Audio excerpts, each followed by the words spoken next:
1 फरवरी 2023 को हमारी finance minister ने नया बजट लॉन्च किया है। उसी बजट के आज हम 5 मेन टॉपिक के बारे में बात करेंगे। तो सबसे पहले जो 5 लाख पे पहले आपको टैक्स देना पड़ता था, उसे बढ़ाकर 7 लाख कर दिया है। लेकिन अब जब नया टैक्स स्लैब देखेंगे तो उसमें आप देखेंगे कि 6 से 9 लाख के बीच में 10% का टैक्स है। तो 7 लाख पर टैक्स कैसे फ्री है? तो इस वीडियो में जैसे जैसे हम आगे बढ़ेंगे तो आपको इसका भी आंसर मिल जाएगा।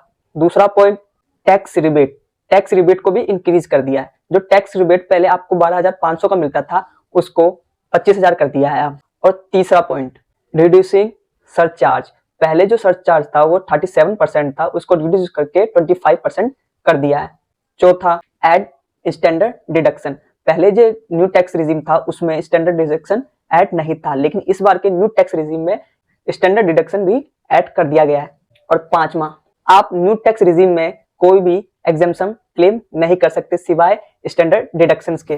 तो हम इसको एक्सेल शीट में देखते हैं कि आपके लिए ओल्ड टैक्स रिजीम अच्छा है कि न्यू टैक्स रिजीम अच्छा है। आपको कौन सा टैक्स रिजीम चूज करना चाहिए जिससे आपको अपने टैक्स प्लान करने में हेल्प मिल जाए। तो इस वीडियो को लास्ट तक देखना, तो आपको सिंपल वर्ड में हर चीज पता लग जाएगी। तो चलिए शुरू करते हैं और चलते हैं अपने लैपटॉप स्क्रीन पर।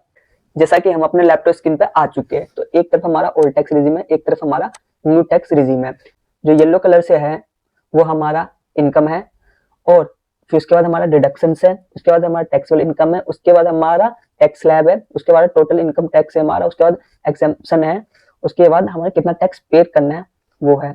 तो सबसे पहले 0 से 2.5 लाख पे तो कोई टैक्स है ही नहीं, नील। तो उस पैराग्राफ को तो आप उधर ही छोड़ दो। हम पहले बात करते हैं 7 लाख से, ठीक है। तो मान के चलिए आपकी 7 लाख रुपए की इनकम है, तो उस पर आप कौन कौन से क्लेम कर सकते हो? स्टैंडर्ड डिडक्शन तो आप क्लेम ही कर सकते हो 50,000 का। एटीसी में आप 1.5 लाख क्लेम कर सकते हो। एनपीएस में अगर आपने इन्वेस्ट कर रखा है तो 50,000 क्लेम कर सकते हो। और होम लोन इंटरेस्ट ले रखा है आपने तो 80,000 का वो भी क्लेम कर सकते हो। अगर एचआर है तो वो भी क्लेम कर सकते हो। मैंने इसमें एक बार एचआर हटा रखा है, लेकिन तो आपका टोटल डिडक्शन कितना हो गया? 3,30,000 रुपए, ठीक है। तो आपकी टोटल इनकम कितनी हो गई अब? 3,70,000 रुपए। टैक्सेबल इनकम कितनी होगी आपकी? 3,70,000 रुपए। तो 0 से 2.5 लाख पे तो कोई टैक्स है ही नहीं, तो 0। और 2.5 से 5 लाख पे 5% है तो 6,000, ठीक है। तो कितने हो गए आपके टैक्स, इनकम टैक्स? 6,000 रुपए का। तो आपको कितने ओल्ड टैक्स में कितना मिलता है? 12,500 तक आपको टैक्स बेनिफिट मिलता है ओल्ड टैक्स रिजीम में। तो इस पे आपको कोई भी आपका टैक्स पेबल नहीं बनेगा, ठीक है। अब इसी को हम देखेंगे न्यू टैक्स रिजीम में। अगर आपकी 7 लाख की इनकम है और आप न्यू टैक्स रिजीम में अपना इनकम टैक्स भरना चाहते हो, तो देखते हैं आप उसमें कितना बनेगा। तो 7 लाख पे आप पहले तो स्टैंडर्ड डिडक्शन क्लेम कर सकते हो 50,000 का, और इसमें और दूसरा कोई भी एग्जेम्पशन नहीं मिलता। तो आपके टैक्सेबल इनकम कितनी हो जाती है? 6,50,000। तो 3 लाख तक तो कोई भी टैक्स नहीं है, 0। 3 से 6 के बीच में बनेगा आपका 15,000। 6 से 9 के बीच में बनेगा आपका 5,000। तो टोटल इनकम टैक्स आपको कितना बना है? 20,000। एग्जेम्पशन आपको 87 में कितना मिल जाएगा? 20,000 का। तो आपको टोटल इनकम कितना भरना पड़ेगा इनकम टैक्स? 0 रुपए, क्योंकि न्यू इनकम टैक्स रिजीम में आपको 25,000 तक का रिबेट मिलता है। अगर मान कर चलिए आप 10 लाख रुपए की इनकम टैक्स में फॉल करते हो, तब आपको न्यू में भरना चाहिए या ओल्ड में भरना चाहिए? मान के चलिए आपकी 10 लाख की इनकम है, तो आपने स्टैंडर्ड डिडक्शन क्लेम कर लिया 50,000 का, 1.5 लाख का आपने एटीसी में क्लेम कर लिया, एनपीएस में आपने 50,000 का क्लेम कर लिया, अपने एचआरए भी 1.5 लाख का क्लेम कर लिया। यहाँ पे मान के चलते आप पे फिर होम लोन नहीं है, तो आपने टोटल कितना क्लेम कर लिया? टोटल डिडक्शन 4 लाख रुपए का, ठीक है। और आपकी जो टैक्सेबल इनकम है वो कितनी है? 6 लाख रुपए। उस पर अब आपको 2.5 लाख तक तो कोई भी इनकम टैक्स नहीं देना है। 2.5 से 5 पे आपको 5% देना है, तो कितना हो जाएगा? 12,500। और 5 से 10 के बीच में 20%, और उस पर कितना हो जाएगा आपका? 20,000 रुपए। अब तो अभी तो आपका 10 ही लाख है इनकम, तो आपके टोटल टैक्स कितना बनता है? 32,500। तो आपकी टोटल टैक्सेबल इनकम कितनी बन रही है? 32,500 रुपए। तो आपको कितनी टैक्स बना ओल्ड टैक्स रेजिम में? अगर आपकी 10 लाख इनकम है तो 32,500। अगर न्यू टैक्स रेजिम में भरते हैं तो आपको कितना पड़ेगा? तो 10 लाख में से तो रैंडम में आपको 50,000 का आपको स्टैंडर्ड डिडक्शन मिलता ही है। तो टोटल डिडक्शन आपकी होगी 50,000 की, और टैक्सेबल इनकम कितना हो गया आपका? 9,50,000। तो 3 से 6 लाख के बीच में आपको कितना? 15,000। 6 से 9 के बीच में 10% 30,000, और 9 से 12 के बीच में कितना हो गया आपका? 7,07,500। 10 लाख ना, 9 से 10 लाख होगा ना, तो 7,500, 15%, तो 52,500 रुपए न्यू टैक्स रेजिम में आपका टैक्स बनेगा। मान के चलिए आप 12 लाख की इनकम में फॉल करते हैं, तब आपको कितना इनकम टैक्स भरना पड़ेगा ओल्ड रेजिम में? तो 12 लाख में आपने स्टैंडर्ड डिडक्शन क्लेम कर लिया 50,000 का, एटीसी में क्लेम कर लिया 1.5 लाख, एनपीएस में आपने इन्वेस्ट कर रखा तो 50,000 का उसमें क्लेम कर लिया, और होम लोन इंटरेस्ट पे आपने क्लेम कर लिया 1.5 लाख रुपए का, तो आपने टोटल क्लेम कितना कर लिया 4 लाख रुपए का। तो आपकी टैक्सेबल इनकम कितनी हो गई 8 लाख रुपए की। तो 0 से 2.5 के बीच में तो 0 होता है, और 2.5 से 5 के बीच में होता है 12,500, और 5 से 10 के बीच में होता है 60,000। ठीक है, तो आपकी कितनी होगी 72,500 होगी आपकी इनकम टैक्स। तो आपको टैक्स कितना भरना पड़ेगा 72,500 ओल्ड रिजिम में। अब न्यू रिजिम में देख लेते हैं, अगर आप 12 लाख की इनकम में फॉल करते हो तो 50,000 तो आपको स्टैंडर्ड डिडक्शन मिलेगा ही।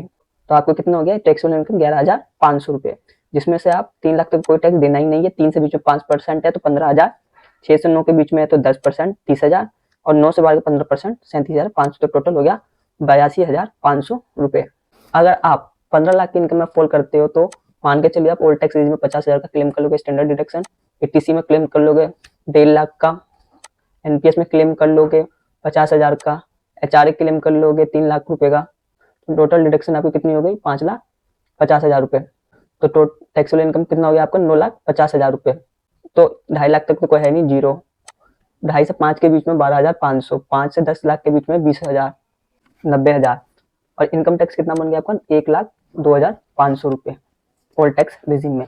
लेकिन जो ये क्लेम यहाँ पे आपको दिख रहा है ना, ये क्लेम करना इतना भी आसान नहीं है। 2 लाख तक तो कोई भी आसानी से क्लेम कर लेता है एटीसी में, और 1.5 लाख एटीसी में, और 80D में भी कितने और क्लेम कर लेते हैं 50,000 का। तो 2.5 लाख तक तो आप आसानी से क्लेम कर लेते हो, लेकिन उसके ऊपर क्लेम करने में बहुत ही एविडेंस प्रूफ करने पड़ जाते हैं। और देखते हैं 15 लाख की इनकम में अगर आप फॉल करते हो, स्टैंडर्ड डिडक्शन आपको मिल जाता है 50,000 का, तो आपको कितना टैक्सेबल इनकम बना 14,500। 3 लाख तक तो आपको कोई टैक्स देना ही नहीं है। 3 से 6 लाख के बीच में हो गया 15,000, 6 से 9 के बीच में हो गया 30,000, 9 से 12 के बीच में हो गया 45,000, और 12 से 15 के बीच में हो गया 50,000। तो टोटल टैक्सेबल इनकम कितनी होगी आपकी 1,40,000। ठीक है, तो यहाँ पे आपको साफ पता लग रहा होगा कि ओल्ड टैक्स रिजीम में कम आपको टैक्स भरना पड़ रहा है न्यू टैक्स रिजीम के मुताबिक। लेकिन ये तभी आसान होता है जब आप एग्जेम्पशन क्लेम करते हो ओल्ड टैक्स रिजीम में। अगर आपकी कोई भी इन्वेस्टमेंट नहीं है तो आपके लिए न्यू टैक्स रिजीम अच्छा है। अगर आप कहीं पे इन्वेस्ट करते हो तो आपके लिए ओल्ड टैक्स रिजीम अच्छा है, ये मेरा कहना है। अगर आप भी अपने पर्सपेक्टिव से बना सकते हैं अपना शीट कि आपको क्या है, आपने कितना इन्वेस्ट कर रखा है, आपके लिए कौन सा टैक्स रिजीम सही है। और इंडिविजुअल तो हर साल चेंज कर सकते हैं कि मान के चलिए आपका ओल्ड टैक्स रिजीम में कम टैक्स बन रहा है तो ओल्ड टैक्स रिजीम में भरिए, न्यू टैक्स रिजीम में कम टैक्स बन रहा है तो न्यू टैक्स रिजीम में कम भरिए, और अगले साल आपका न्यू टैक्स रिजीम में कम टैक्स बन रहा है तो उसमें भरिए, ओल्ड टैक्स रिजीम में टैक्स कम बनना है तो यार उसमें भरिए। ये तो आपकी चॉइस है, लेकिन कोई भी बिजनेस इनकम में आप एक ही बार आपको चांस मिलता है पूरे लाइफ टाइम में आपको स्विच करने का। और इस एक्सेल शीट में टीसीएस एग्जेम्प्ट है और सर्च चार्ज भी एग्जेम्प्ट है। इस वाले टोटल टैक्स पेबल पे सर्च चार्ज भी लगेगा और हो सकता है टीसीएस भी लगता है कितने केस में। तो आपको पता लग गया होगा कि कौन सा टैक्स रिजीम आपके लिए अच्छा होगा और आप कैसे उसको कैलकुलेट कर सकते हैं। लेकिन सीधा साधा देखा जाए, अगर आप कहीं पे इन्वेस्ट कर रखे हो आपने अपना पैसा तो आपके लिए ओल्ड टैक्स रिजीम अच्छा लगता है, और कहीं पे आपने इन्वेस्टमेंट कम कर रखी है उसके लिए न्यू टैक्स रिजीम सही है। और आप भी अपना ऐसी ही सिंपल लैंग्वेज में बना सकते हो टैक्स और अपना टैक्स कैलकुलेशन कर सकते हो बिल्कुल आसानी से। अगर आपको वीडियो अच्छा लगा तो वीडियो को लाइक कर सकते हो, और ऐसी ही वीडियो फाइनेंस की देखने के लिए चैनल को सब्सक्राइब कर सकते हो।